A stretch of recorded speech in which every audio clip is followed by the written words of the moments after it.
Hey everyone, welcome. Long time no see. I guess a hot minute at least. If this is your first time tuning in, welcome. I saw Kenneth in the chat. First time joining. Welcome to another amazing Hack the Box AMA. Today we have a really special guest, someone who's really been to a lot of different places in the infosec community, probably even more than I have. Let's go ahead and bring him on. We have the one, the only FalconSpy. He is an awesome new addition to our community team. Falcon, do you want to go ahead and introduce yourself? Yeah, sure. So hi, everyone. I'm FalconSpy, one of the community specialists here at Hack the Box. I work part-time for Hack the Box, full-time. I work at Oracle for their Oracle Cloud Infrastructure as a red team operator. Heck yeah. Awesome stuff, man. That I didn't realize your full title was red team operator. That is cool. Well, it's into that. Technically, it's like senior offensive security engineer, but like whatever. Are you trying to be technically correct? I mean, it's the best kind of correct. It is the best kind of correct. I'm sure everyone in chat would agree. That being said, let's go ahead and move right into the AMA, and we're going to start with a really fun question. This might be one that I added just because I know there's a fun story here. Could you explain your username? Sure. So for you, I don't know, boomers, millennials, whatever generational stuff you want to throw out there. Maybe you remember an application or a company called GameSpy, and specifically GameSpy Arcade. I used to work for GameSpy way back in the day as a volunteer, as one of their event coordinators and administrators. I'd also provide like customer service. So, you know, the company's called GameSpy. My username at the time was just Falcon. When you're off duty, on your off-duty account, you just add spy to it. So it'd just be FalconSpy. And it's kind of how the name kind of stuck. GameSpy died a while back, back in like 2011 or so, after company bought him out and whatever. But yeah, that's kind of just the name I stuck with. It's been ages since I've seen. When you first mentioned that to me, it was just enough cobwebs and like way back in the back of my brain. Remember growing up in the early days of oh gosh, what was it? Even pre-Windows 7. It was like Windows. It was like Windows XP time frame. It'd come like the games like Rise of Nations, Age of Empires. A lot of these older generation games would come bundled with like GameSpy in it, because like that was like, you know, we're so used to like Steam right now, and like back in the day, like GameSpy was the Steam of the generation. Like that was your server browser, that was your server query, that's how you would get into contact with people. Like that was your buddy list. Like this was before like Xfire came around and Steam and GOG and you name any of these new applications. The dark days. Did I just hear you say back in my day? Is that what I got there? I guess. I don't know. I just turned 33, so some people may call me already a boomer. Go for it. But like, sure.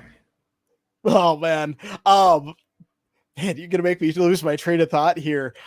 Quick thing I did want to toss out there for chat. If you guys have any questions, the theme of this is breaking into cybersecurity, but if you have any other general questions, feel free to toss them out. Mick had over there with the boomer gang. If you guys are boomer gang, what does that make me? I'm only a few years younger than you. Am I like half dead now? Is this life? I'm half dead. We probably don't need to go into an existential crisis.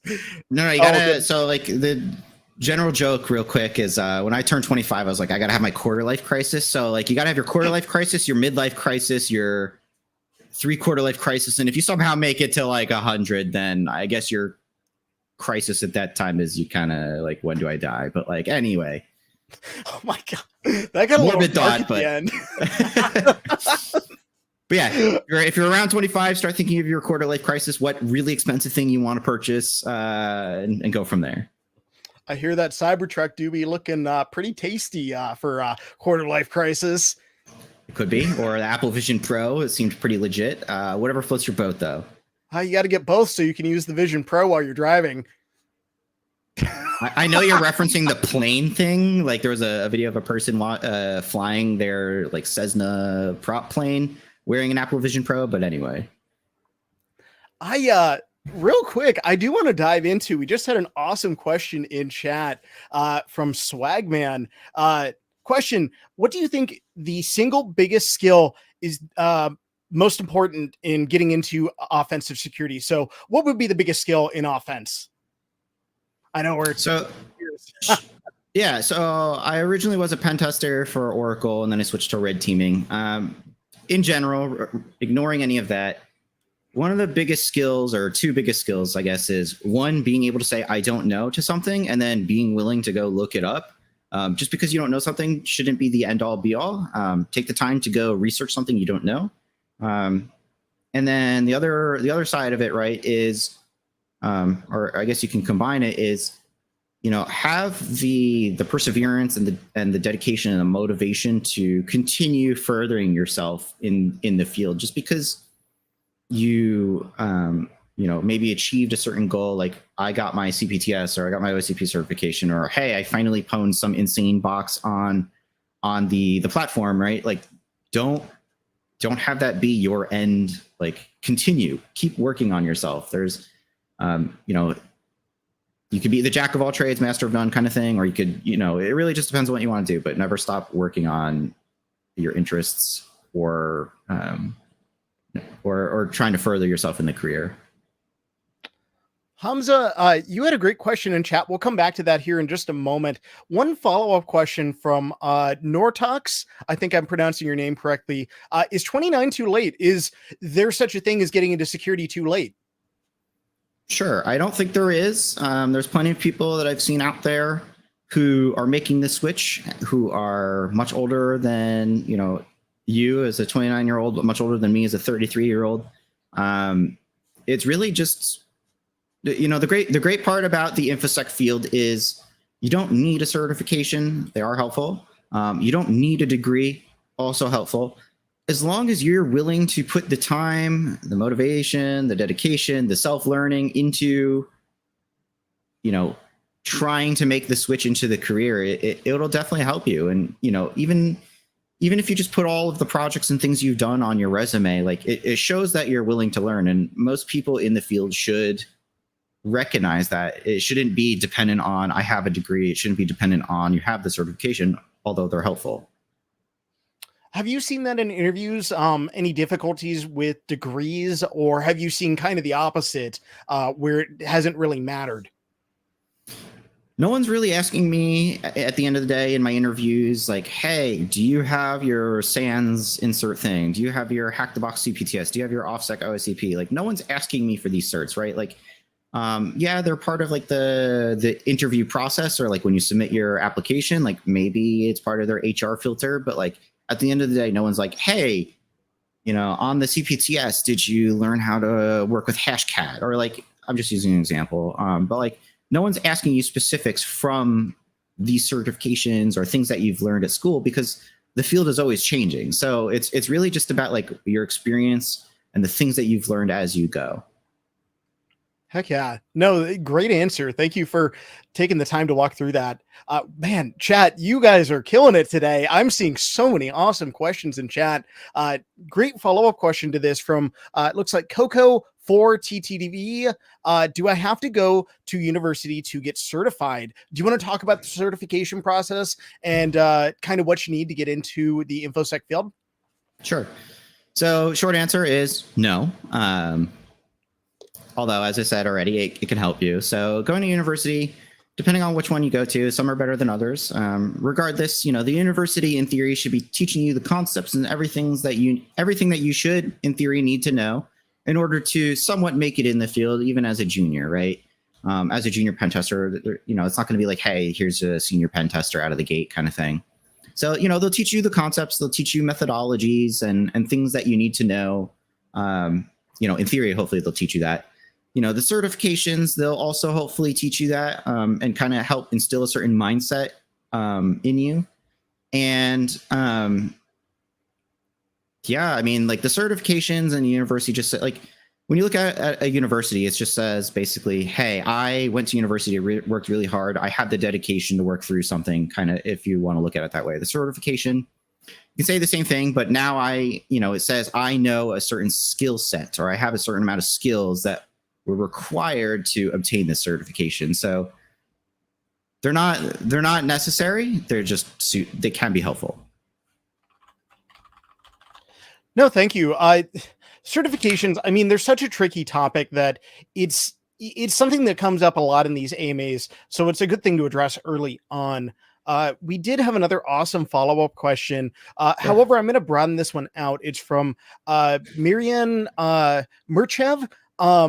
So this question reads, how do I become a pen tester without a degree and no IT background?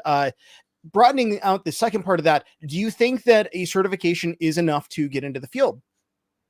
Sure. So let's start with the first part, because some people are making the switch into the field and they don't want to go get the degree or anything like that. So the degree is not necessary. There are plenty of people who have degrees in other fields. I think I remember reading some article. One of my dogs is going crazy, scratching at my desk, barking. Anyway, sorry for the slight distraction. Yeah, there's people who are making the switch. I remember reading something about a dentist, right? They're a dentist first and foremost. They went to school for that. They got their degree in dentistry, and becoming a dentist or anything in the medical field, let's be honest, has a lot of challenges to it and time commitment. And here you have this individual who went out and started looking into being a pen tester, and they got some certifications, they worked on projects, and I think they ultimately ended up switching because they enjoyed it more than drilling into people's teeth or whatever it may be, right? Nothing against dentists, but like, I personally don't like them, but yeah, so whatever works, right? But like, no, the degree is not needed. And it was kind of touched upon earlier, and I know in this question it says like, is the pen test path enough for an entry level job? Yeah, it depends, right? It can be, and it might not be. It's really just a matter of what can you add to your resume to demonstrate that you are willing to learn, you're motivated, and things like that, right? So go out there, look at if there's a certain project that interests you in the field and it's a GitHub project, go submit some stuff to it, even if it's just documentation. People will appreciate the work that you're doing on it, especially the developers, right? Like, developing documentation is usually kind of one of the last things that they have to do, because or I shouldn't say it's one of the last things, but it's probably not their biggest priority. And if you're helping them write their documentation, or you're updating their documentation, they will appreciate that. And you can use that as part of one of your resume points, or you can use it as one of your projects or things that you've helped contribute to in the community. So yeah, a general gist of the question is no, it's not required.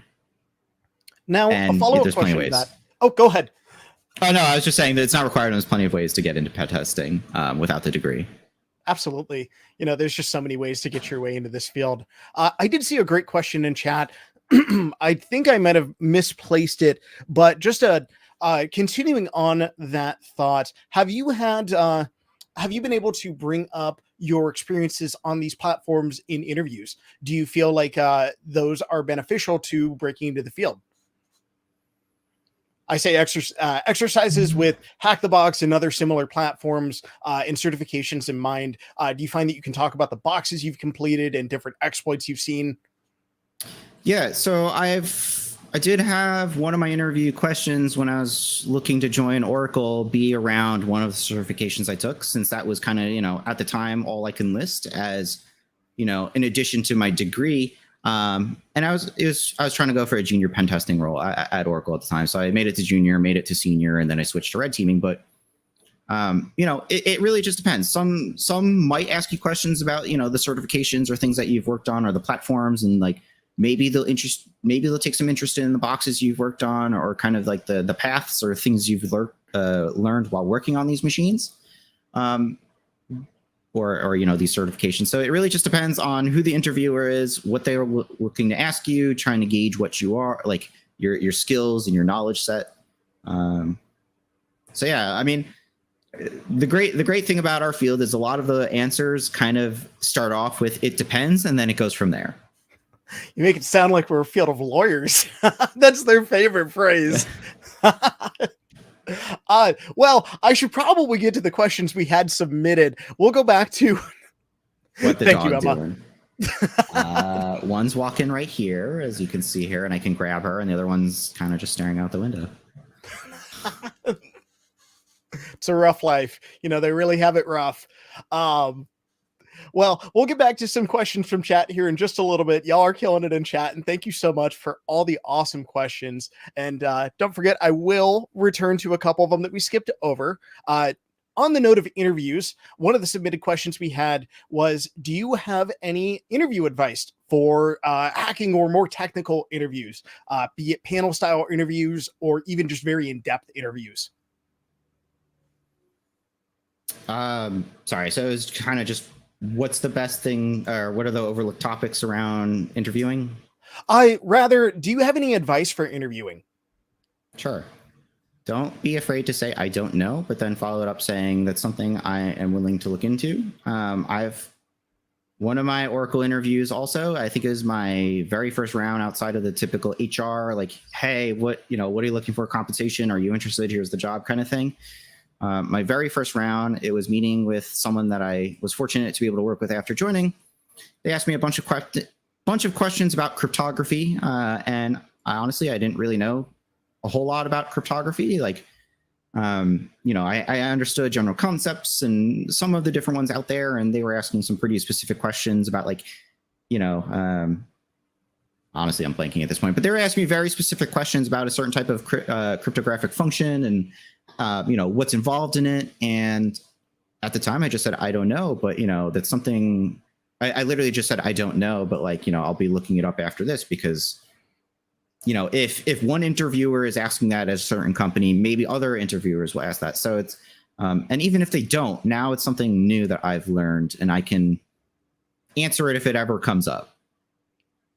Absolutely. So yeah, just don't be afraid to say, I don't know, to a question, but then follow it up saying you will look it up or you will do something. And it's better to just say, I don't know, than try to BS your way through the rest of the interview. Because in theory, if you're working with someone who's technical, they'll know you're wasting their time. What do you mean? It's so much fun to BS your way through interviews. What are you talking about? That's the best way to do interviews. You could do it if you want, but it might not work in your favor. So you heard it here first. Maybe don't try this at home, or just try at your own risk, I think. Yeah, that's what I got out of that. So you mentioned cryptography, and this is another question that we had submitted. This one comes from Quadro7. Which overlooked topic has helped you the most? Have you found any niche topics that have helped you during interviews or just during your general work? So for interviewing, I'm putting you on the spot. It's fine. So for like general work, it's kind of hard because I did a lot of white box pen testing before switching into red teaming.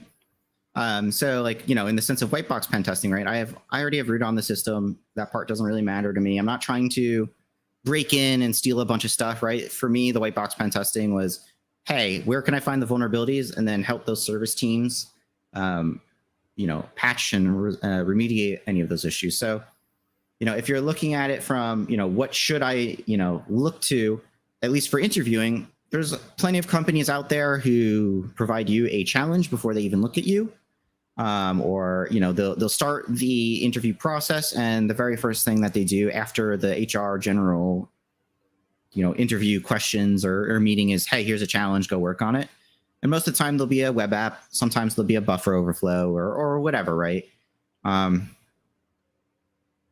For those things, if they're presenting you a challenge and you don't really know what to do, it can be demotivating, especially if you don't have the knowledge or the skill set required to do it, but just do the best you can.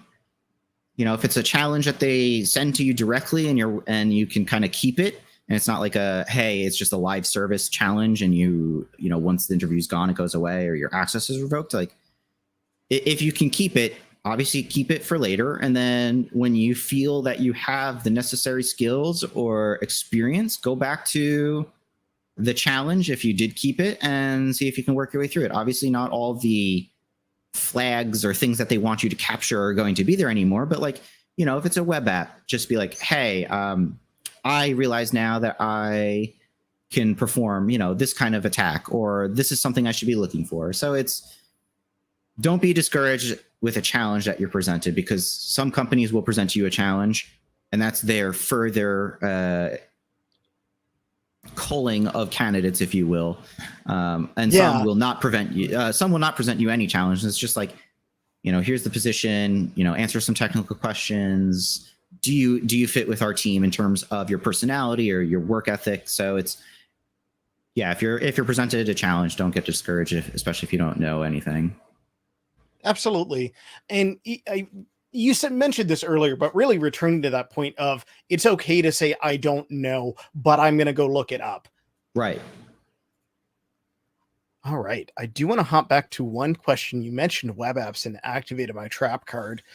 We had that awesome question from Hamza. Let me go ahead and we can pull that up now. Any tips for breaking into web app pen test? He says he's already a software engineer for a couple of years, but he don't want to start over and instead specialize in AppSec. I guess generalizing that, do you have any advice for web app pen testing or just improving on that? Yeah, so I guess I'll kind of cover a little bit of what I had. I was doing some interviews, and this was before I joined Oracle. I was interviewing around, and a certain company presented me a web app, and I didn't really know anything, right? And it luckily is one of those interview things where the challenge they give you, it was a white box. It was like a mixture of white box, black box. They give you the code, so that's the white box aspect of it. And you'd look at their web app and you try to find whatever vulnerabilities or bugs that are in there, and then you'd get your foothold, and you would then go, you'd transfer into the black hat, wearing a black hat shirt, the black box part of the challenge. But for web apps, there's many different ways you can go about it. So think of it in the sense of, do you want it to be a white box, or do you want all of your pen testing to be white box? Do you want it to be black box? Do you want a mixture? So start off with, how do you want your challenges to look, right? Like, do you want it so I can just find the bugs and I have the code and I find the bugs in there? Do you want everything to be, black box? Like, you have no idea what's going on with this machine. You literally have to start with nothing. And then you start doing like a mind map of the web app.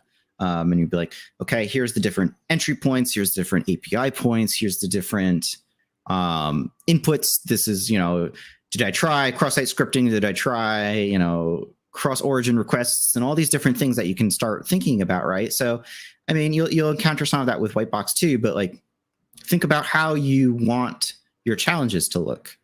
And then, if you say you want Whitebox, make sure you read up on, code, and make sure you understand, like, what are the dangerous functions? Like, is there an exec call? Is there a system underscore call? Or like, is there a system call? Is there an exec shell call? Like, I'm just throwing some of these basic ones out there that, run commands for you. But,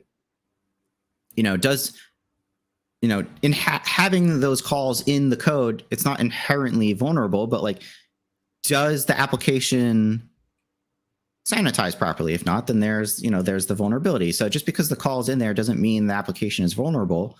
So yeah. No, great answer. Thank you. Thank you for going in depth too, especially discussing some of those calls and the different things that you can see. Now, you mentioned a little bit of real life environments, and we've been on the topic of company exams. I want to flip that on its head and go back to one of the questions that we had submitted. This one comes from Zero Numeric. How often do you find yourself using CTF challenge knowledge in a real life environment, or I guess otherwise on live company servers? Do you see CTF knowledge coming up a lot?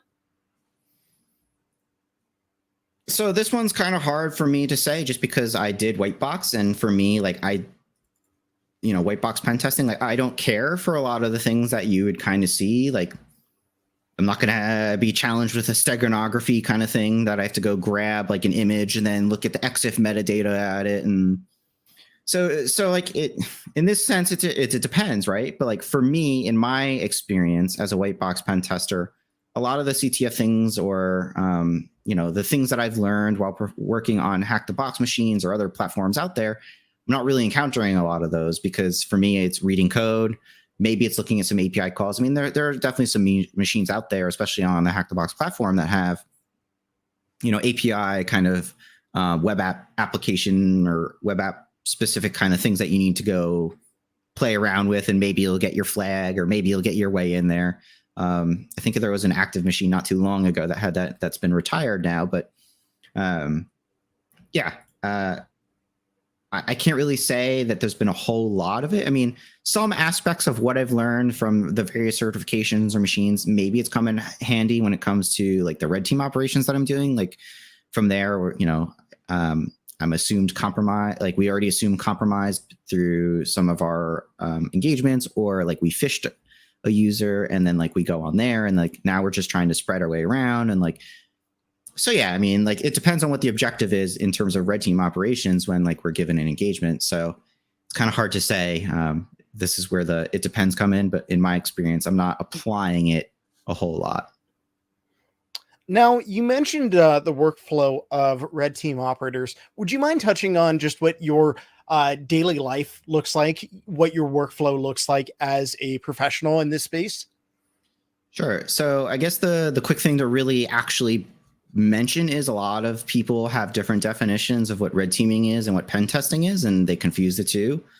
So, first to start off, pen testing it could be white box, it could be black box, it could be a mixture. And maybe you're doing consulting, maybe you're just doing it for the company, but ultimately you're trying to find as many bugs as you can, while also creating a report that says here are your vulnerabilities and how to remediate them. And usually you're working with your org or the org that you're consulting for, to help them remediate their issues, right?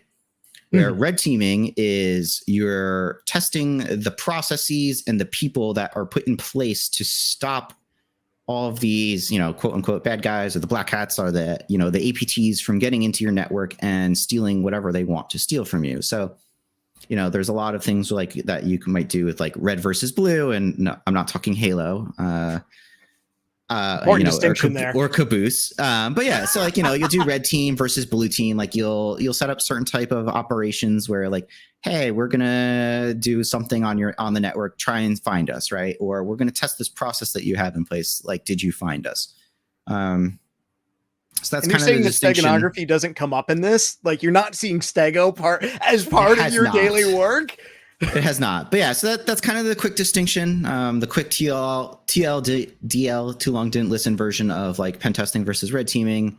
But yeah, so in terms of red team operations from a day to day, a lot of it, when you're not slapped with red tape and you're waiting for your next engagement, a lot of it comes down to, planning, setting up your infrastructure, figuring out your, what kind of adversary you're being asked to emulate. So, the company, for me, Oracle might be like, hey, you're going to be emulating a script kiddie, or you're going to be emulating some APT insert number from whatever country, right?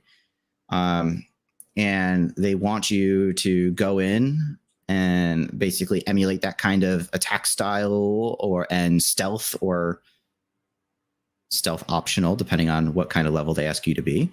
But usually, it's a lot of planning, trying to figure out what you're trying to go after, understanding your scope, setting up your infrastructure. And then when it comes time for actual like engagement time or work is when, things can get pretty fun. Like maybe you'll have fished some user who's unsuspecting, or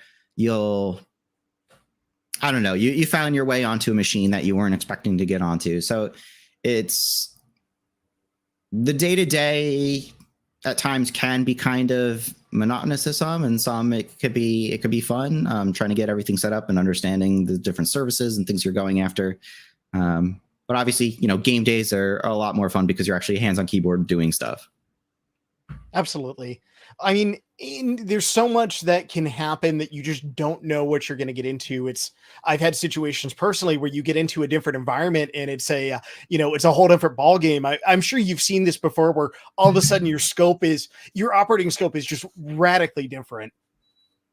Right. Yeah. So you'll sometimes it'll have one thing that you're looking at, and then even though you're like, oh, I found this thing. Sometimes you can't go after it. You just got to stick to the scope. Because if you don't, that's how you get a nice potential firing or jail time or whatever. So always stick to your scope. What do you mean? Scope creep is the best. On the note of scope and kind of getting into these different environments, we're going to go back to one of the questions that was submitted. This one comes from Callie 8017. What emerging cybersecurity trend or technology do you believe will have the most significant impact on safeguarding digital infrastructure in the next 5 years? And how do you see it evolving? So generalizing that, since that's kind of a long question, have you seen any new tech coming out, or do you anticipate any new tech having a big impact on cyber? I think the biggest thing now that everyone's kind of quote unquote hyping, and maybe this is just me because sometimes I live under a rock, is passkeys. Everyone's trying to move away from passwords, and maybe that 2FA. So like they're trying to move away from being able to brute force or having someone have to remember their password or use a password manager or something, right? So again, because I potentially live under a rock, that's what I'm going with. But in terms of seeing where that technology goes, it would be interesting to see how people can have their accounts compromised after that. How do I get these passkeys? How do I abuse them? What's the infrastructure, the technology behind them? Yeah, I don't know. Probably not the greatest answer because I live under a rock. I'm going to start calling you Patrick in our meetings. Who are you people? That's how you know we're both old. I do want to flip that question on its head, though, and take it another direction. Is there anything that you've seen that you think is being maybe overhyped as far as technology, be it, I don't know, maybe AI or something else? Is there anything you think that's getting a little bit too much attention? As you put it, AI. It's definitely one of the bigger ones. Everyone's trying to figure out how they can make AI either make their lives easier, reduce their workforce and save money, or whatever, right? So, AI is definitely one of those things that people are overhyping. First is crypto, and how the different crypto contracts can be really helpful and beneficial to people, but like seemingly no one cared about the crypto contracts. All they cared about was the coin and how they can make their money. So but yeah, I would say AI is definitely one of those overhyped things. So are you saying that crypto's not the future? Look, I'm sure the crypto contracts can be part of the future, and there's definitely some application for it, especially when you're dealing with like banking or purchasing of a house or something. But like, other than that, I don't really see too much, at least in terms of how crypto is used currently. Absolutely.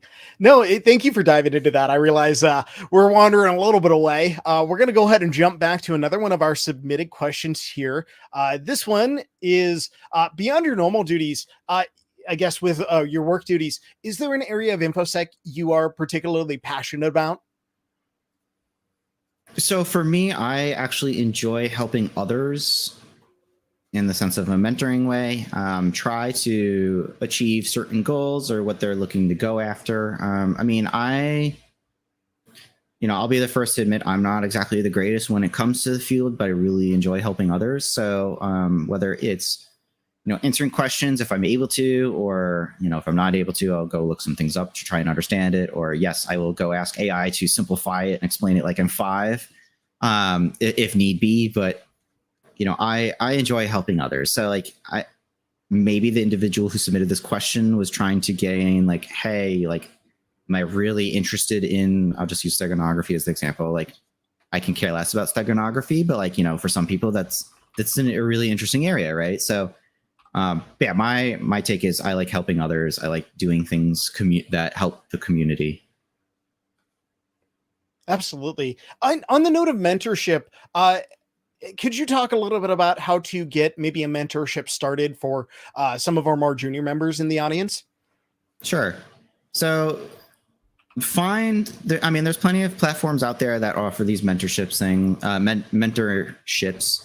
and some require you to pay, some are free. But ultimately, my mentors that I've found are people that I've worked with, even when I was a volunteer for a certain team. And the mentors that you want to find are ones who, if they're willing to do it for free, great. But the most important part of it is they are involved and interested in your progress.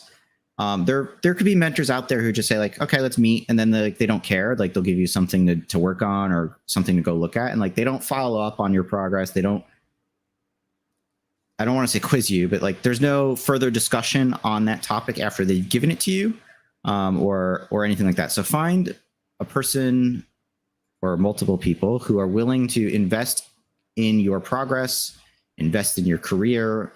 And, when you have those wins, that they hype up those wins. Absolutely. So yeah, I mean, I'm sure there's plenty of people on our Discord that are willing to probably fill that. Maybe some may ask you for money, but if they're asking you for money, at least maybe they'll feel an obligation to answer the things that you want because you're paying them. And, it's the catch-22 kind of thing to it. But yeah, I don't know. Try to find people who have those qualities and are interested in maybe some of the same areas as you. Absolutely. Now, we had an awesome question on the note of studies. This one comes from the chat. I believe, let me try not to butcher the name. It is Mixitra. I'm working my way through Hack the Box Academy. 35.63% done. That's very specific, but hey, good for you. And I ran into issues in note writing. I know notes are highly subjective, but do you have any general recommendations for creating notes? Sure. So for some people, they'll say it depends. I mean, I guess it always depends in terms of note taking. So some people say you should take every piece of note and capture every little thing that you've ever done while working on a machine or an engagement or an assessment. Some, they'll just be like, just grab the basics or the really important parts. But in terms of note taking, do what works best for you. Find a tool that works really well for you. So there's plenty of tools out there that they're free, they're paid. Vice versa, a mixture of both. I know there's plenty of tools out there. I think I used like pentest.ws as one of the websites that's out there that offers a platform for like, machines, that whether you're doing an actual pen test, black box, white box, or even if you're just doing like, machines on our platform or whatever else is out there. There's sysreptor with a 0 as the thing. I think we highlighted it at one point on our blogs or something. It's also very similar to pentest.ws. There's the Dratus framework. There's OneNote. There's Notion. There's Obsidian. There's Cherry Tree. Whatever you prefer as your note-taking tool. Make sure you understand all the different things that it offers and the best way that works for you for taking those notes. And then from there, it's really just how detailed do you want your notes to be? No, that's a great way to put it too. On the note of, I guess on the note of notes, wow, that came out interestingly. There was I another miss awesome paintworks question. too. Oh my goodness. I guess we have bread or bread. Do you have any preference here? Bread. Okay, there you go. You heard it here first, folks. We did have another interesting question, though. Note taking can be really intensive, and that leads into the topic of burnouts. We had an awesome question in the chat from Abbas. I'm not going to try to pronounce the rest of your name because I do not want to butcher it on stream. But the question is, how do you overcome burnouts? Do you find yourself facing that with note taking? And I guess, how do you respond to that? Sure. I know So I'm putting you on the spot. I've experienced burnout, but not in the sense of pen testing or red teaming or whatever, right? So before becoming a pen tester, was originally a system administrator, and I helped manage, Linux machines and Windows machines and whatever, and some services running on them, and patching Windows machines, which was probably the most boring part. But burnout did happen at that job, in that job role, and my responsibilities. And,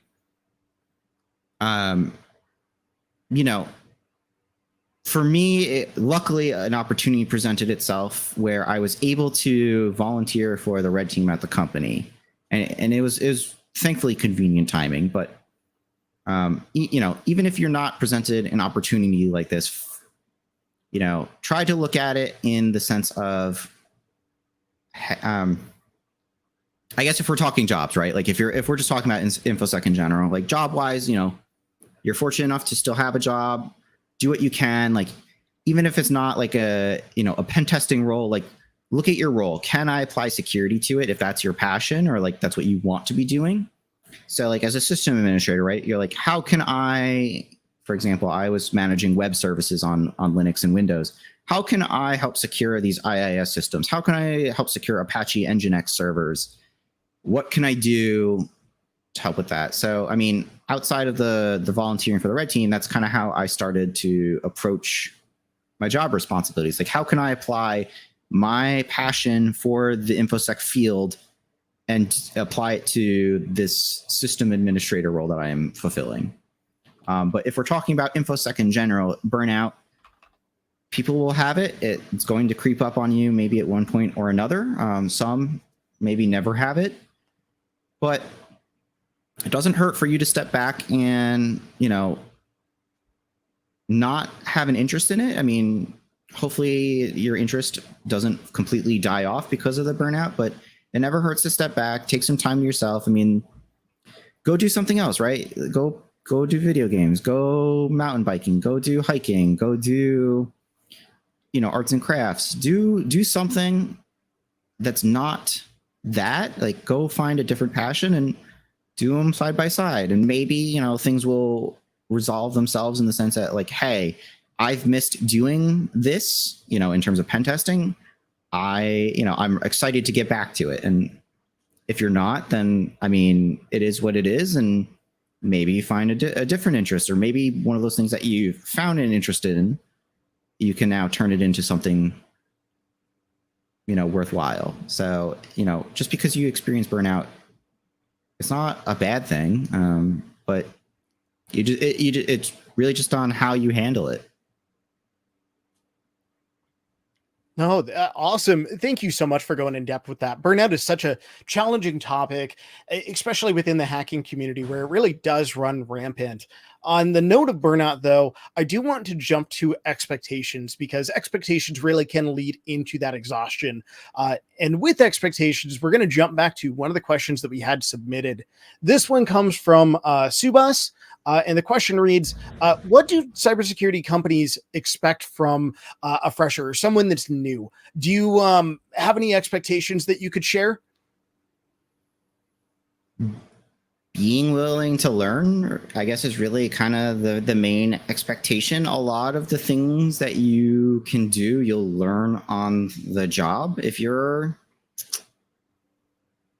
going into it like everything, one, it can come off as kind of bad, I guess, or some might say it cocky. I mean, there's nothing wrong with being confident, but it's the way that you do it. But yeah, so as someone who, like, I was a fresher, as you call it, or someone looking to become a junior pen tester at the time, you know, you'll learn while you're on the job. You'll learn from your peers. Just be willing to learn. Be open-minded. Use that, you know, critical thinking to think outside the box and apply that to what you do.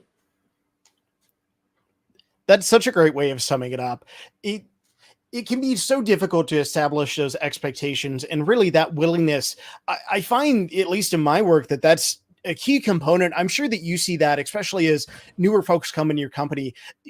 Is there anything else that you really would say stands out when you have juniors join your team that really makes them shine? It's providing that other perspective, I guess, on maybe something that you normally wouldn't think of, or you know, I guess it's really just, how their critical thinking, or maybe something that you haven't thought of, because maybe you're so stuck in a certain way. That's, you know, it's one of the great parts about a junior. Usually, like, they're usually pretty ambitious. They're willing to try and make a name for themselves. They want to, you know, eventually become a senior pen tester or senior red team operator, or whatever, you know, insert infosec title here is, right? So, or one would hope they would. That's one of their interests. So, yeah, don't count the junior person out just because maybe they have some stuff to learn, but maybe they'll provide a really interesting way to look at something. You know, and on the inverse of that, at least within my work, I always find that the juniors are almost unwilling to speak out. Would you say it's fair to, you know, encourage folks, hey, if you're new, don't be afraid to use your voice? For sure. I think you can say that with anything, right? If you are unwilling, or for those who might be shy, unable to, for whatever reason, you know, it can potentially hurt you. It might do nothing for you. But, you know, as some of my peers say, be the change you want to see. So, like, if you're not saying anything, nothing's going to happen, right? So, like, if you have this revolutionary way to go about attacking, you know, Samba shares outside of Eternal Blue, then, you know, if you don't say anything, how is anyone going to know? So are you trying to get me to shy away from using Eternal Blue? You trying to take me away from my precious? Is that what I'm getting here? Go for it. I think I've used it like twice ever, and that's on literally just platform machines. I think I'm in the same boat. I mean, it used to be so prevalent, but we won't go too far into that.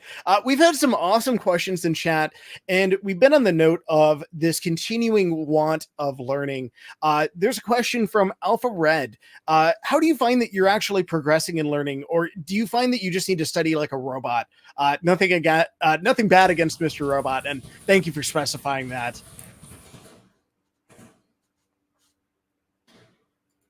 Here, I can repeat that too. Studying like a robot. Yeah. No, I'm just reading it too. Yeah. So, I mean, for me, in terms of learning or just studying like a robot, earlier I said, you know, I work a full-time position. I have a part-time position. I also have a family. So for me, progressing and learning, while it is a bit slow, there is still some progressing. I take whatever free time I have, and I compartmentalize it, I guess, if you will. So, like, I'll say, like, this is how much time I'm willing to put towards learning. This is how much time I'm willing to focus on video games or anime or whatever other interests I have that are outside of, like, spending time with my family or doing work, right? So the progress is slow, for me at least, but I'm still learning things that I didn't already know, or I had a different perspective on it. For some, you know, they'll set a goal for themselves, or they just hammer out, or they want to hammer out like 3 certifications in a year. And some will just be like, I just want to complete the 1 certification a year. And really, it really just depends on you and your study style and kind of that burnout that we had kind of discussed a little bit earlier. You know, you don't burn yourself out by studying. Try to make it fun, or try to make it when you have the free time, and yeah, just enjoy it. I mean, for some people, studying is kind of just like the bane of their existence. and I get it, especially when when it comes to like schooling. But like, if this is the career you want, you need to find ways to enjoy doing the studying, like whether it's actually, hopping on there, creating, like destroying machines, hacking them, creating machines of your own for other people to destroy or whatever. Right. So don't kill yourself over studying. Just try to make it as fun as you can and do it the best way that you can. And don't feel bad that you only contribute like an hour or 2 hours of your week to studying. You're still making progress. Absolutely. And I mean, the key there is consistency, as you were alluding to. It's that continuing to want to learn. Did you find that consistency played a big role in your initial learning? Yeah. So for me, a lot of it was consistency, perseverance, dedication, motivation. So, I had talked about volunteering for a red team at the time, and, everyone that I was volunteering with, I was like, hey, I want to get into, pen testing. Like I went to school for it, but like they didn't do a great job preparing me. And everyone's like, oh, you need to go for this certification. I'm like, okay, cool. Like I'll go for it. Right. And I start doing the course and I start doing the work for it, and I go to sit the exam, and, I failed the exam. I don't want to say miserably, but like I failed. Right. Like, and I'm like, oh, well, this sucks, right? Like, but I told myself, I'm like, for me, I needed to get it, right? Because like for me, it was the foot in the door, the gateway to help me get further into the field. Yeah. No, that's a great way of summing it up too, is having that foot in the door. Now we've got a lot of awesome questions going back to the topic of, I guess, motivation.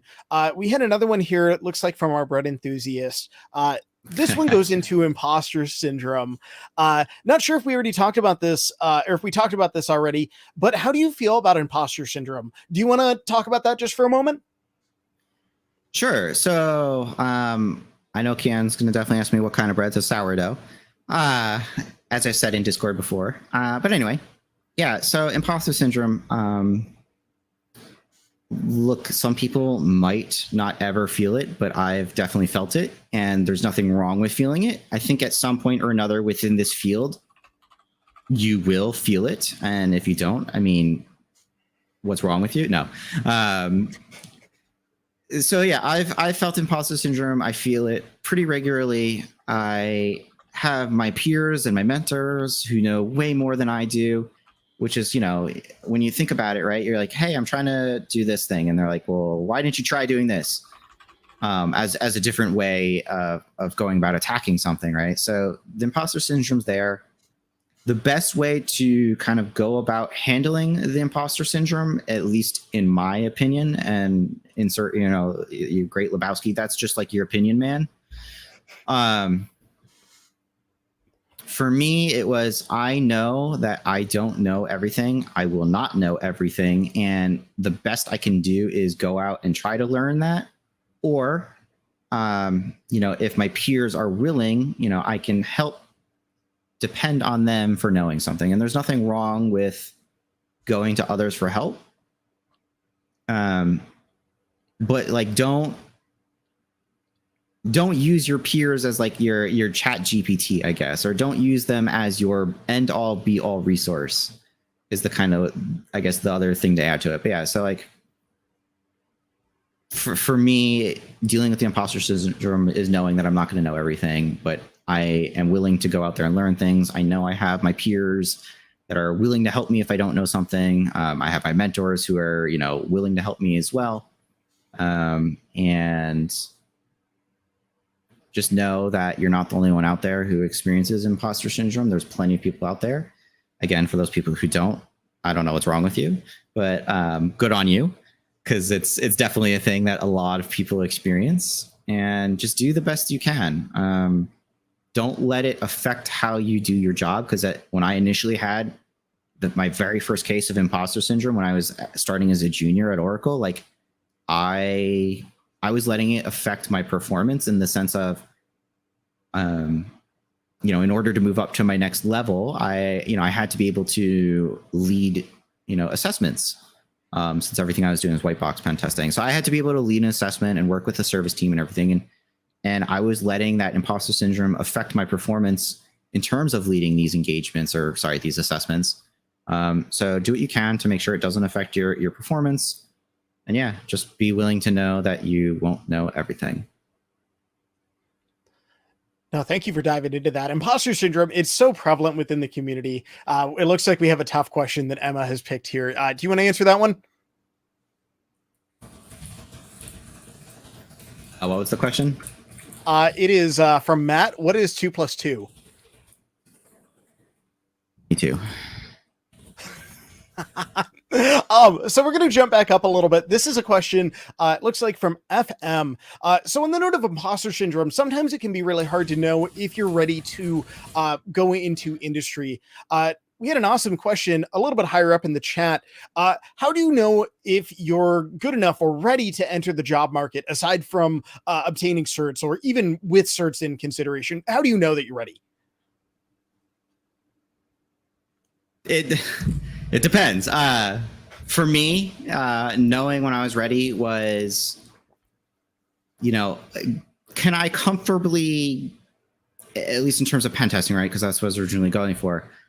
For me, it was, can I make it through a certain set of kind of machines or a certain set of difficulty machines, whether it was on VulnHub, Hack the Box, whatever, right? Whatever new platform comes out, since there's so many new platforms coming out. But for me, it was, I set a certain goal for myself. And when I was comfortably able to work through those machines without requiring a walkthrough or getting stumped, for me, that was kind of my indicator that says, like, I am confident enough in the skills that I have.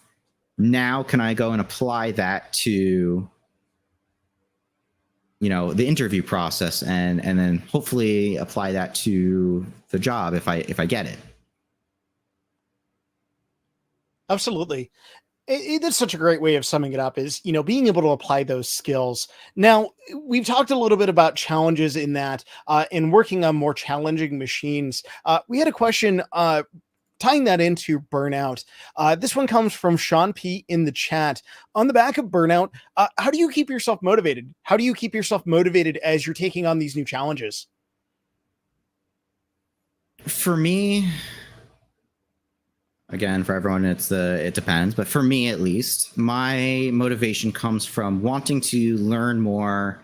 So that way, what I do learn, I can give back to the community, right? Like, so like my passion outside of just doing this, being a red team operator or pen testing or whatever, is I want to give back to the community. So like, becoming a community specialist or whatever, right? Like that's my way, or creating infosec communities, right? Like, that's how I give back to the community. And if I know certain topics, I can help answer people who are maybe struggling or looking to get help on these specific topics. So my passion to help people is kind of one of the main driving factors of staying motivated. That's so wholesome. I need to start asking you tougher questions or start pointing them so you can't give me super wholesome answers. Gonna fill the chat with warm, fuzzy feelings. I don't know, man. We're hackers. I don't know if we can handle that. What's the Keanu meme? You're awesome. Or I can't remember what it was. So I think that was from what, like at E3? It's from E3, yeah. Yeah, years ago. I think that was actually at the launch of Cyberpunk. It's like 2-3 years ago. Yeah, it's for Cyberpunk. Oh, man, that's ancient history in this time, man. Oh my goodness. Yeah, and we got a breathtaking in chat. Thank you, folks. There it is. Breathtaking. Yeah, you're awesome. You're breathtaking. Yeah. Community, you killed me. Thank you, Jerry Bomb. Thank you. Yeah. We're gonna go ahead and jump back to some of the questions that we had submitted. We're going to go back. This one is one that we've kind of covered, but I think it's worth revisiting. This one comes from Ramar. What is the most efficient way to learn cybersecurity? Have you found something that's really gives you a lot of bang for your buck? I'm a person who likes to do or watch videos and kind of follow along, or as the what's our What's our are we PG-13 here, rated R? Like what's We're our gonna keep it clean. Let's avoid swear words for now. All right. The community can handle it, but recording on YouTube. Fair enough. All right. So, screw around, find out, I guess, is the PG-13 version of it. So I like to screw around, find out. I like to watch videos to understand things a bit better. I like to actually do the screwing around and finding out, because for me, that's how I learn. So figure out what works best for you in terms of learning. Like, do you like reading? Do you like watching videos? Do you like images? Do you like your pop-up books? Do you like do you like screwing around, finding out? Whatever it is that you prefer in terms of reading, not reading, whatever it is you prefer to do in terms of learning, capitalize on that. So, in terms of the effective way, it depends, right? It's person to person, but be willing to, follow what works best for you, and then be willing to follow along with these things that you're doing, whether it's reading, screwing around, watching these videos. Follow, if you're doing machines, like the retired machines, like follow along with IPSec. Make sure you understand what he's doing, or even if you don't understand, ask the questions. Why did he do something this way, or like OXDF, right? Like, why did OXDF or any of these, YouTubers, TikTokers, whatever you want to call these social media people out there, influencers, please. Okay, whatever you want to call these influencers, right? Just follow along with what they're doing. Ask questions of why they're doing it if you don't understand it. Maybe they'll answer it. Maybe someone else in the chat will answer it. Whether it's their, video comment. Oh no, we lost him. Well, I guess it's just me, folks. Well, we're waiting to get Falcon back. If you have any awesome questions, or I guess questions about bread, maybe, feel free to put them in chat.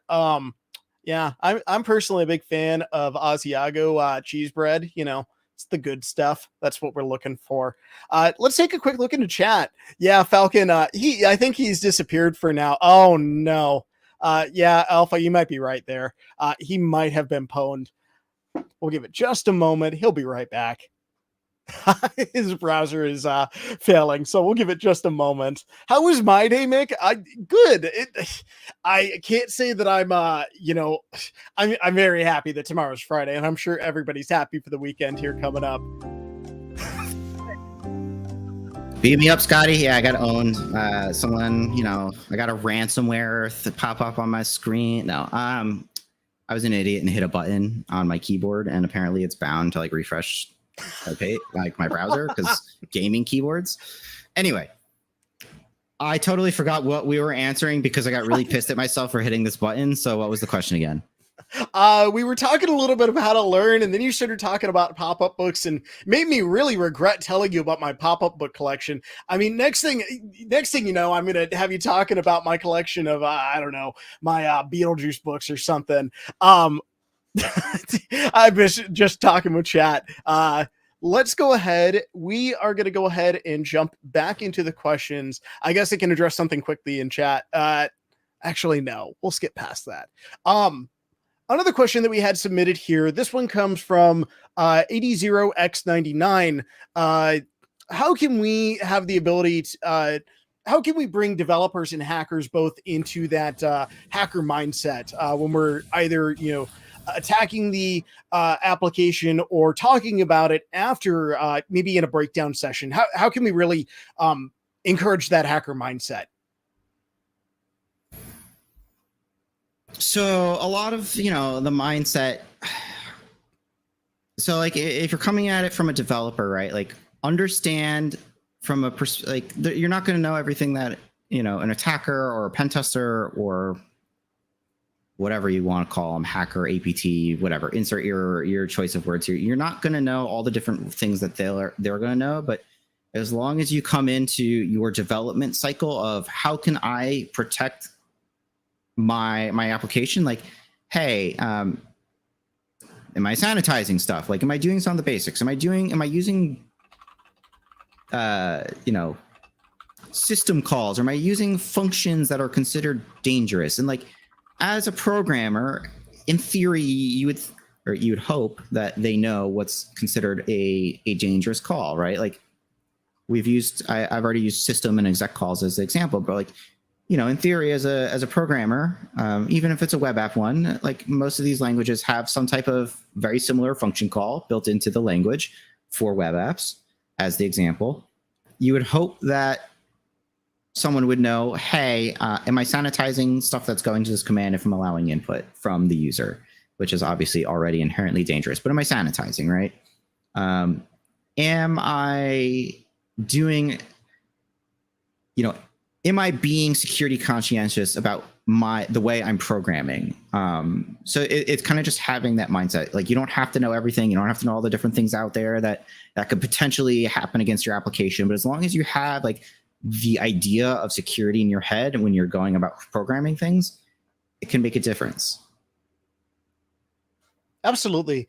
Well, and it really, it can almost, well, I guess this leads into the next question, so I'm not even going to try to rephrase it. Going on, we had an awesome question here from Nidus that continues on that note. As a beginner, how do you deal with information overload and structure your learning? How do you deal with just a lot of information being thrown at you? I know us in security, we really like the term drinking from the fire hose, especially as you're newer. Could you talk a little bit about that? Start off by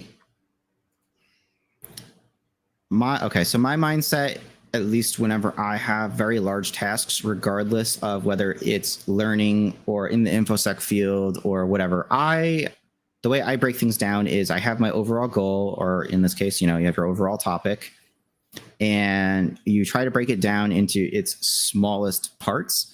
So like, laugh at me if you will, but like, I have a personal Kanban board that I have, and like I have a topic or I'll have a project that I'm working on, and I literally create a task for every little thing, or like I'll create the subtasks for it.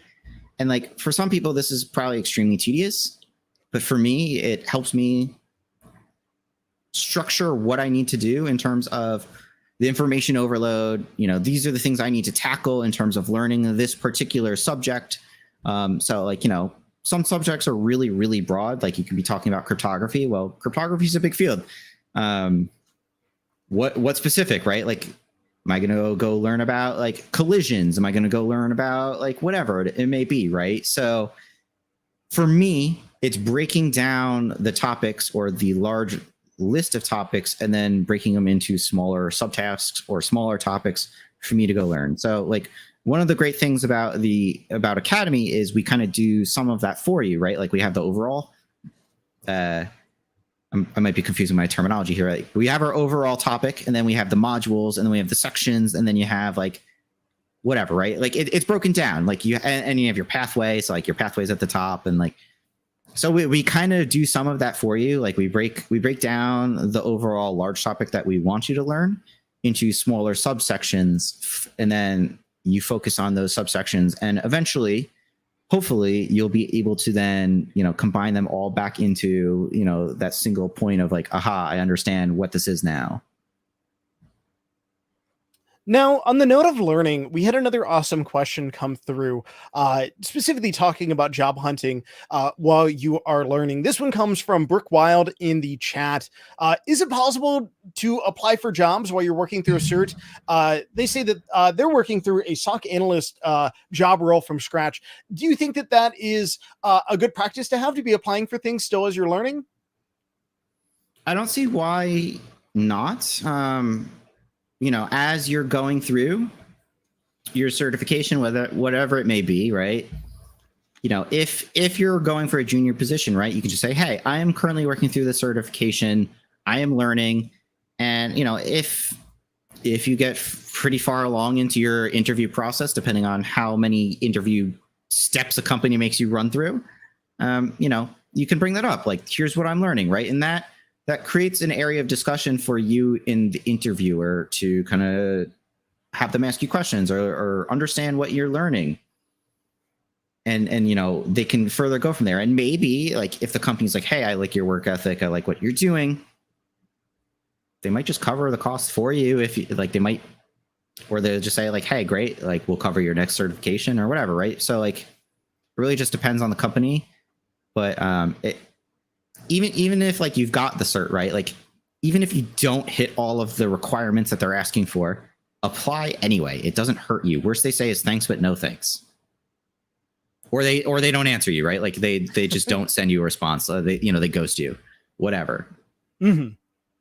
Now, on the note of looking into those industry jobs, Meme I see your question in chat, and I do want to expand that a little bit. For anyone that's new in chat, or maybe is just starting their cybersecurity journey, do you have any recommendations on initial positions that people should apply for? So it depends, right? Are you trying to be on the defensive side, the offensive side? I mean, either way, regardless of defense, offense,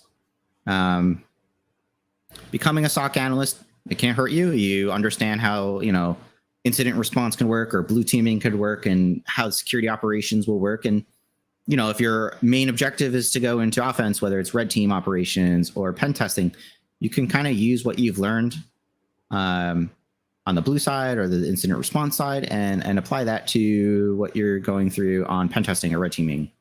So there's no like end all be all, like I have to be this as my starting position. Just know, like, as long as you're in the field, I guess or let me go back a little. If you can get your ultimate starting position, great.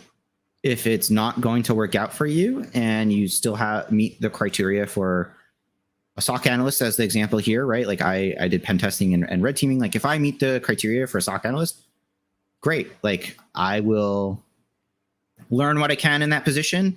I might not particularly enjoy it,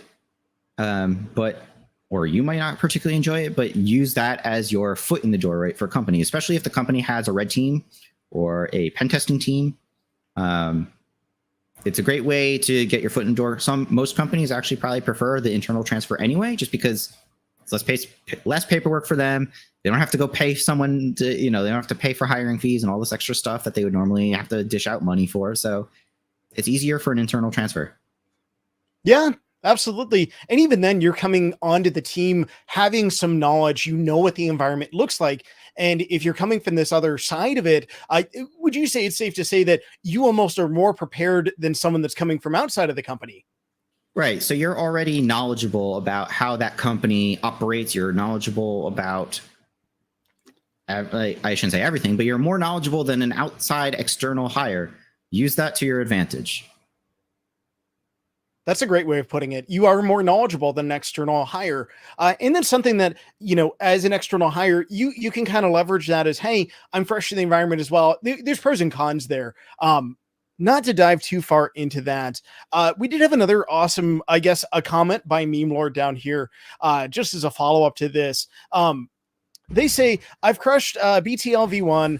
I've done BTL V1 and crushed it and can't get an interview. No one even knows what that is. Could you speak a little bit on how to, advertise or talk about certifications that maybe folks might not know about?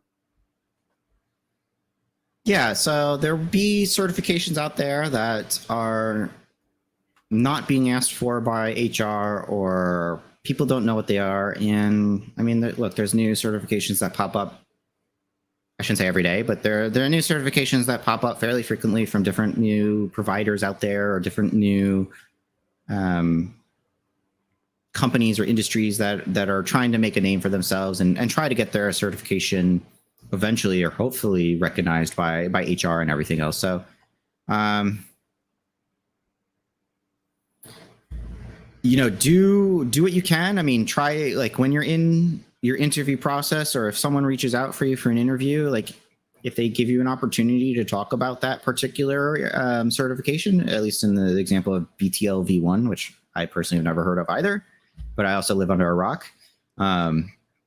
So, like, if someone asks you about it, be prepared to talk about it and, kind of give them an idea. Maybe eventually it will hopefully catch on, but, there's nothing that you can do really about an HR representative or a company that is saying, I require CPTS, OSCP, SANS, insert whatever, right? Because there's so many that are popping up now, and not all of them are recognized by HR, but, just know that either A, eventually it will become more recognized by HR, or B, it might not ever happen, but at least you can use what you've learned from those certifications and hopefully use that during your job interview. While you were answering that, chat has just been firing off. We have some awesome questions coming in. We have two more that I want to highlight. The first of which is a follow-up from, looks like Brooke Wild. As a job seeker, what are your views on researching potential companies? What is it that you look for when you're trying to figure out, if this company is right for you? For me, I personally like to look at their mission statement. So most companies will publish a mission statement or a goal or objective, or I'm pretty sure it's just mission statement across the board, but they can have many names. I look at their mission statement. What do they stand for? What are they trying to accomplish? What are their goals? And do I agree with them? And sometimes I might not, and I'll apply anyway because the position looks interesting, or maybe it can be a nice challenge. But for me, looking at their mission statement and agreeing with what they're trying to do, or their morals or their ethics or whatever it is that they're mentioning in there, do I agree with it? That's a great way of framing it too, is, making sure that it aligns with what your belief system is. Now, continuing on the note of interviews and breaking into these companies, or rather, joining these companies, I should say. We had another question here. This one is in chat from random Oni-chan. I don't have money to get certificates. What are the other ways to get an interview without having certificates? Broadening that out a little bit, how do you make yourself stand out without having those certs? Yeah, so we had kind of touched upon it a little bit earlier too. So if you don't have certs, or you can't pay for the certs, or you can't find a company who's willing to sponsor you for certs, or you can't get a giveaway, whatever, insert your reason for not being able to get the certification or pay for one. You have many opportunities to demonstrate the things that you've learned or how you've helped the community by, contributing to GitHub projects, contributing to projects out there, or maybe not on GitHub, but you've contributed in other ways. Like you've maybe found a startup and you're contributing there, even if it's just a volunteer, right? You can still use that to your benefit. You can show projects that you've kind of just started working on, right? Like maybe you developed this really cool tool that can be used by the community, publish it. Maybe you'll get one or two people who view it. Great. It doesn't matter as long as, you enjoyed working on the tool, you learned something, and maybe, the payoff, I guess, is having people look at it. But what was the reason you developed that tool? Is it for you, or is it for getting people to recognize it? So yeah, work on contributing to the community, work on developing your skill sets and things that can help you stand out more. So, having those certifications, having those degrees can be helpful, but they're not required, as we've said before. But do what you can to help out the community, I guess, is one of the best things I can really recommend. That's a great way of summing it up. Really, making sure that you're being a helpful, a benefit rather than a hindrance to the community. On the note of looking for a job, we had another awesome question come in. This one is from Devilish Cookie. Do you have any tips for finding a good internship during your studies? Do you have any tips, I guess, for looking for internships in general? Yeah, so for finding internships, find those companies out there that you kind of, obviously agree with in terms of their mission statement, because you're going to be contributing to that company if they hire you. Obviously look for internships that are paid. Anything that isn't is kind of just free labor for them. So make sure you're getting paid for your work. It's kind of that annoying catch-22 where you're like, hey, you need the experience to be able to get the job, but no one's willing to hire you and whatever. Try to find internships that pay you for your time. You are putting in however many hours. You might be you might not be communicating. You might be commuting. So put in the time. Find those ones that are willing to pay you. Find ones that are interesting to you, whether it be challenge or, if you agree with their mission statements or their objectives, whatever it may be. And then, try to network with some of those people at the company. Talking to people who already work at a specific company, I'm just going to throw a random name out there that has nothing to do with any of the places I work or anything here. I know plenty of people at Bishop Fox, right? So like they're a company here in the state that I live in. You know, if you're interested in them, they have a Discord. Go start talking to people that work there, or join their Discord community or whatever. You know, and be like, hey, I'm interested. Do you have any internships? And, you know, use those networking opportunities to help you land the internship or land the job or help you get your foot in the door. So even for some of those people, I know a question had come up previously, like, hey, if I don't have the certificate or I don't have the degree, right? Like having an employee at a company vouch for you, depending on the company, bypasses HR filters. It's like if they give you a referral, you're in theory, like depending on how that company operates, you'll skip the HR interview process. You won't even go through their filter. It'll just go directly to their hiring manager, and hopefully you have an interview. So networking also really helps you find your internships. Absolutely. Shoot, I had a thought, and I may have lost it due to bread-related comments in chat. So we're going to go ahead and jump to another question here from, this is another one that we had submitted. And just on a quick note about submitted questions, I'll announce these at the end, but if you submit questions before the AMA, you can be entered into just small giveaways that we do. We do giveaways for VIP Plus and sometimes other prizes, but it's just a simple way that you can win prizes. So definitely keep an eye out for that. Again, I'll be announcing the winners at the end, but for now, we're going to go ahead and go back to some of those submitted questions.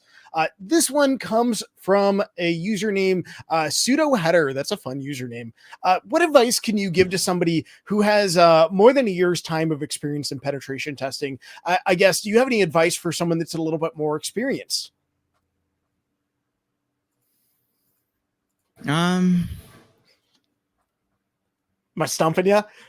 It's not really a stomp because there's more to like with any of these questions, right? It depends, but like it depends on what your goals are or what you're looking to do. Are you trying to, like, let's say you're a junior pen tester, right? Are you trying to get to that senior pen tester? Are you trying to learn a specific topic, right? Like it's really dependent on what you would like to do. So for me, when I had joined as a junior pen tester, for me, my goal was, how do I get to that next level? How do I get to that senior, right? And it was working with my management to understand, like, and not all companies will post like, you know, here's what's required to get to the next level. Or, hey, what's your favorite bread? And if your bread that you like agrees with me, then here's your, you know, promotion. But jokes aside, right? My company was fortunate enough to post like, hey, here's the criteria that gets you to your next level. It's not the end all be all. But, you know, for me, it was trying to meet that criteria, document all of my wins in terms of what I helped provide the company, or do what what I've done. Like, how can I use that to my advantage to get to the next level? So document your wins, know what your goal is first and foremost. So really, as I said, it's kind of like it depends question on like what your goals and objectives are. Now, goals, I get you activated another one of my trap cards. I love talking about goals. So we're going to take the conversation there. Do you want to talk a little bit about goal setting and how that comes into play with infosec? Sure. So first you have to establish what kind of bread you like. Bread is, I'm sorry, everyone just keeps talking about bread in Discord and here in the chat. Anyway, yeah. So, I kind of touched upon it, kind of like with goals and objectives a little bit earlier. Figure out what your objective or your goal is and kind of break those down. I mean, I didn't really talk about goals and objectives. I talked about kind of just breaking down learning, studying, and how to do it. But like, you can apply this to going for your goals or your objectives also. Figure out what your overarching goal is. Break it down into subsections or different actions that you need to do to get to that goal. For example, I don't know, what's one of the things that I have here? Like I recently got a new desk for my office here, and my cable management is atrocious, right? So for me, initially after building the desk, I was going to say, okay, every night after building the desk, I'm going to, work on cable management of setting up one or two of my cables. That way it's attached to the bottom of the desk, so I see like nothing. And, I was like, okay, I need to figure out like best way to cable management and where I'm going to route everything. So like breaking down your goals into smaller subtasks and then working on those smaller subtasks. Like one, you could see your progress. So like, hey, I did two cables tonight. I did 4 cables the other night. And like eventually, in the case of my desk, there's no cable showing. Well, that's a lie. There's like 3 cables showing because I have a UPS that everything runs down to. But like the point being is there are significantly less cables that were now just dangling from the bottom of my desk versus now. So like set your goals, create your pathway to get to that overall goal by creating sub goals and go from there. That's a great way of really encompassing that. And really, thank you for talking about goals. This is something that I don't want to give away the surprise of talking about Cube Talks at the end, but that might be a good thing to talk about tomorrow with folks that tune in. We'll get to that though. I do for now. Let's go ahead and go back to another one of our submitted questions. It looks like this one is from Nicey. How long did it take you to get your first red team job? Or I guess first offensive job in general? Good question. So I gave a B-Sides Portland talk in 2020 about actually breaking into the field and kind of how long things took me to get there. But, if you could find that, go for it. But the too long didn't listen version of it is it took me about 7 years out of college to actually land the job. So the college I went to didn't do a great job preparing me for the field. To be fair, they were actually just kind of creating the program. So there was kind of just high level stuff that they were covering.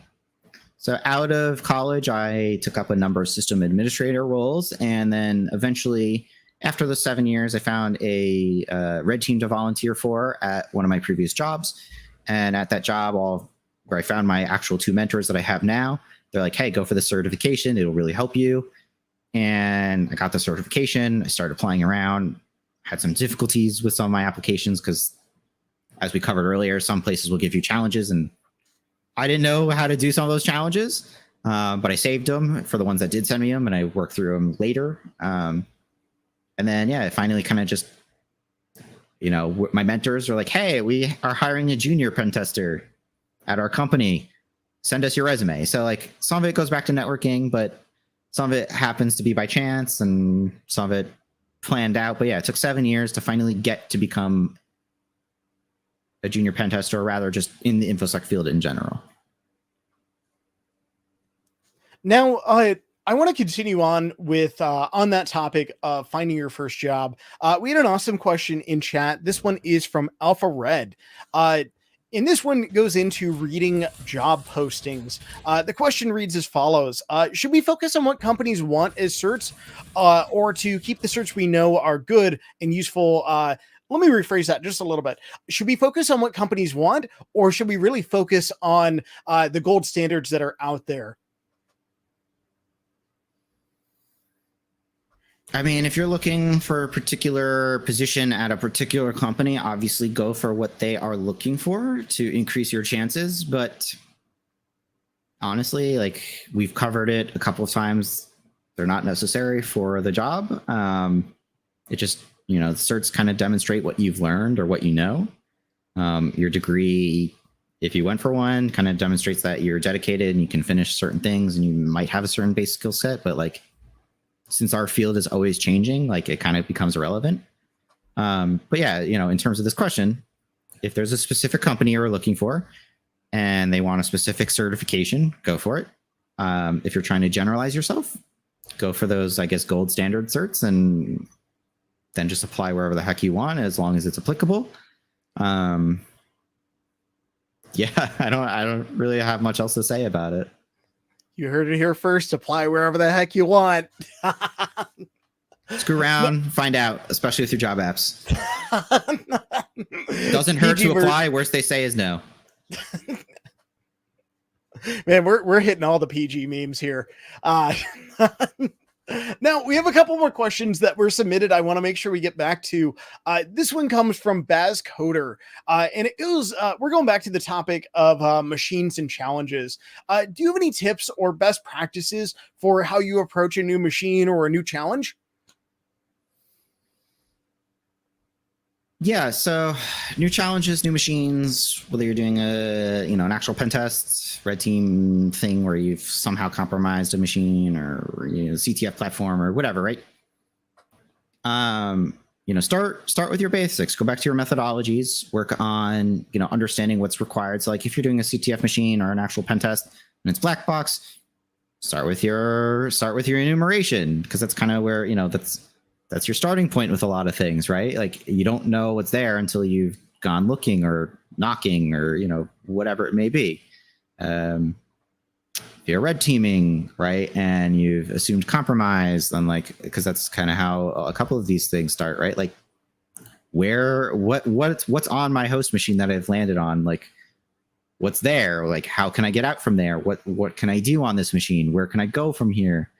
So it's really just starting with your basics, understanding where you are in the process of your starting point, and then try to, reach your objective that you're given in terms of CTF. Can I get the root flag?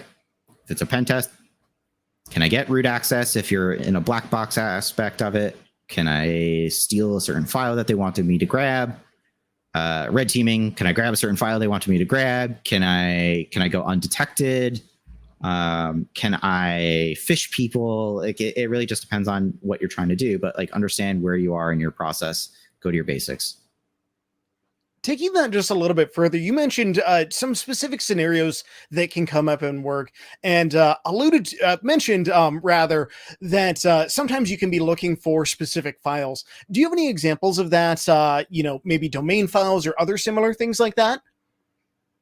It depends on what you're being asked for. So it's all part of the scope, right? So like when I was volunteering on the red team at one of my previous companies where I was just assistant administrator, right? Like the scope was, it's not a specific file, but like, can you get root?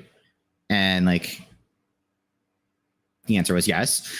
We got root, and it was pretty trivial to do. And we had it like, the engagement was supposed to last like 3 months, and we had it within like a week, and they shut down the engagement because like we hit the goal already. Like they didn't want us touching anything else.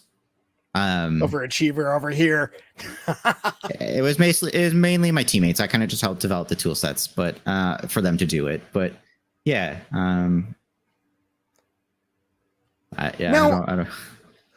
On the note of challenges and machines, we had another submitted question here. Do you have a favorite vulnerability? Anything just particularly wacky, or I don't know, maybe a favorite type of challenge you like to take on?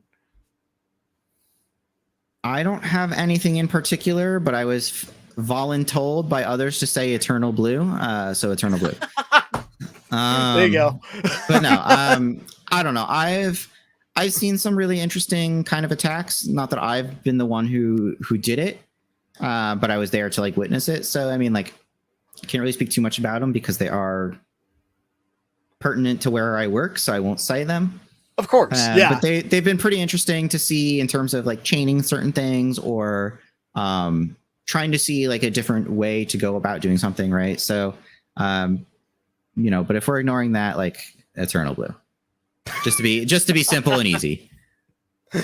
Oh my gosh, the meme lives on. Now,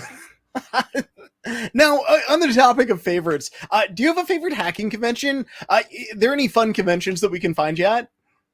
So I haven't been to too many hacking conventions myself. I think I've been to a total of like 4. And you call yourself a hacker? What is this scrub doing over here? If my company isn't paying, I'm not going. Yeah, that's the honest answer. No.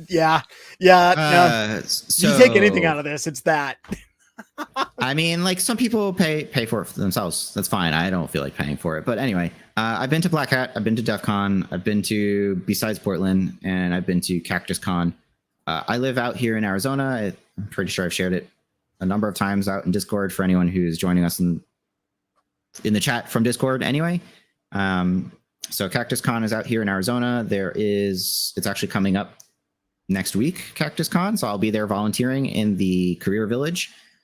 So if you need help with looking at your resume, kind of talking about your career, any questions that you have similar to what we've answered here, and you live in Arizona, feel free to stop by and I'll answer them. Otherwise, yeah, unless the company's sending me to a convention, I will not be there. I mean, yeah, it really boils down to that.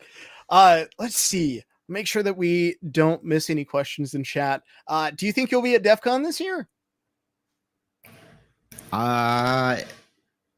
Depends on which company is willing to pay, if they're willing. Otherwise, no. I can say for certain one company will say no, probably at least currently. The other one, I have no idea. So the fun answer to that is it depends. I'll give you a spoiler. Emma just put it in chat too. We'll likely be at DEF CON, and Falcon will most certainly rather be there. You'll probably see the whole community gang. I can promise you that, we're just all as short as you think we are.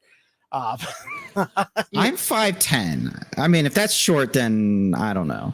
I'd like to claim I'm 5'7" on a good day, but Emma's the tall one out of us. I'm not 5'8". Sure, whatever works. I mean, isn't the general rules you're supposed to add like 3 inches to what you are? So I should be like what, 6'1"? I've never heard that rule before. I've been missing out on the rule is. I don't know. Some people just inflate their number. So you know what? I'm 6'1". There you go. Definitely not though. Yeah, you're definitely 6 foot. That's what I remember from meeting you in person. No, definitely not. We have just a couple more questions to wrap this up. First and foremost, we have a super serious question that was submitted to us. Can you show us Doge? Can I show Doge? Yeah, they're both here. So let's make sure I don't screw up settings, because I've done that, and we'll unblur everything. Someone asks if there's like a CTF thing going on behind me. There's no CTF thing going behind me. It's literally just my office. So yeah, let me grab my friendlier Doge.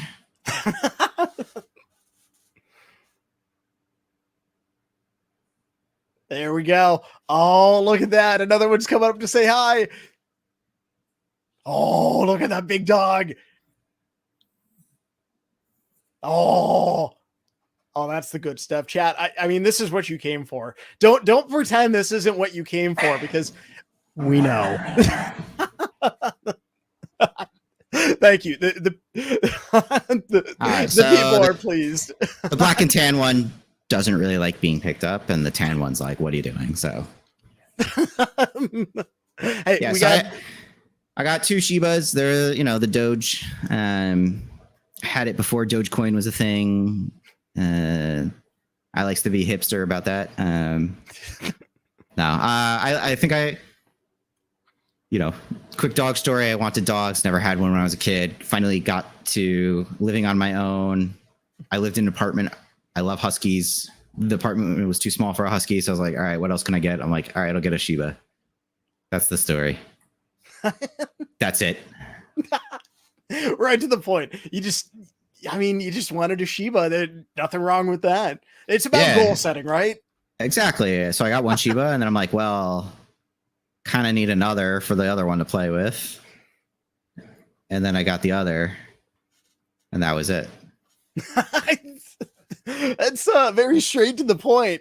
Now, as we're nearing the end here, I do want to talk a little bit about Cube Talks. Now, we mentioned it earlier. Do you want to take a minute to tell the people? Sure.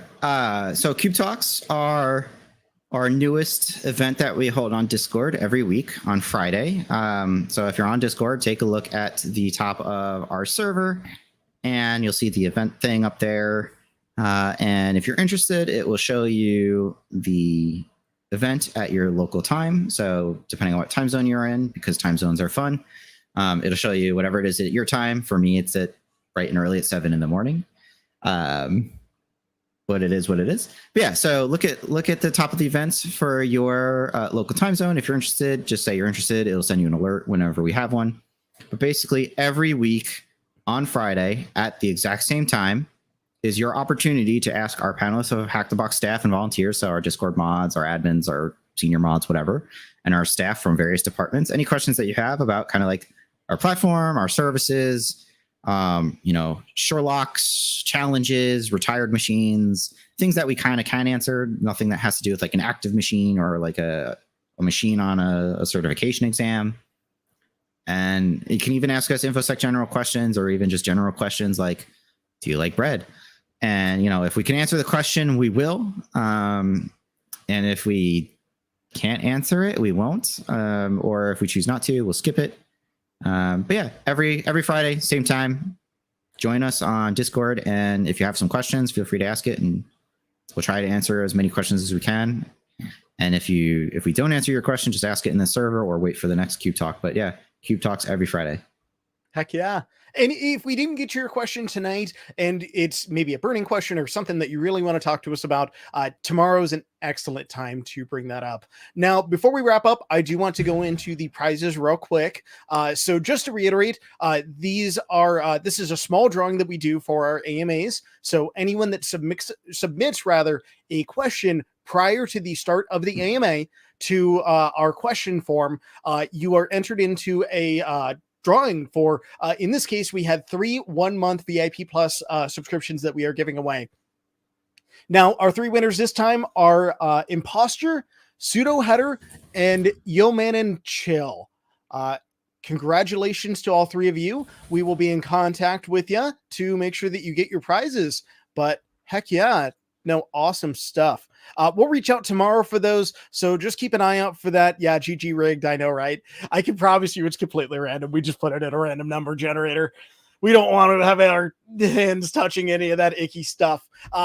Before we wrap up, though, just one more announcement. We do have an awesome event coming up here in, I want to say, just under a month, rather. We have Cyber Apocalypse, which is going to be super cool. Cyber Apocalypse is one of our cornerstone events. It's a big CTF competition. Definitely keep an eye out for that. I believe that we'll have an event announcement if it's not already up on the Discord. Actually, it is. So be sure to check out the Discord for some more details. We'll have more coming out about that soon. But again, that'll have a live stream that goes with it, and it's going to be a ton of fun. But before we wrap it up, Falcon, do you have any parting advice for the people? It depends. Get your bread on. Hack the Shibas. I'm just reading off stuff in the chat.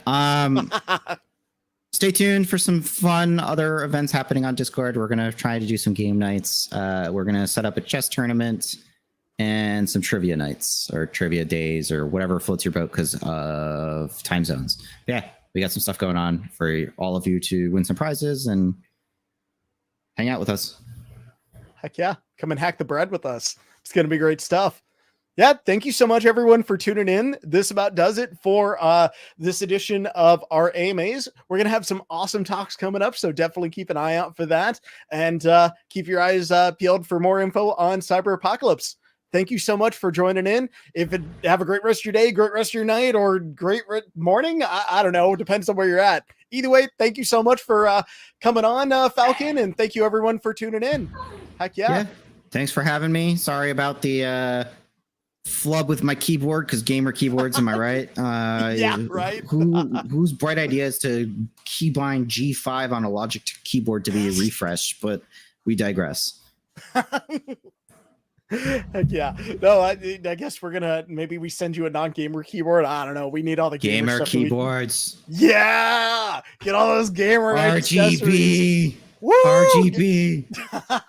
All right. Anyway, sorry for blowing out some eardrums if you're cranked up or wearing headphones. Anyway, see you on Discord. See you at our Cube Talk tomorrow, depending on what your time zone is. If you can make it, great. If not, just ask us your questions in chat, and we'll answer them when we can. Heck yeah. Thank you so much for coming on, Falcon. Thank you, everyone, for being here. And I'll see you next time at our next live stream or our next AMA. Thanks, everyone. Bye, Felicia's.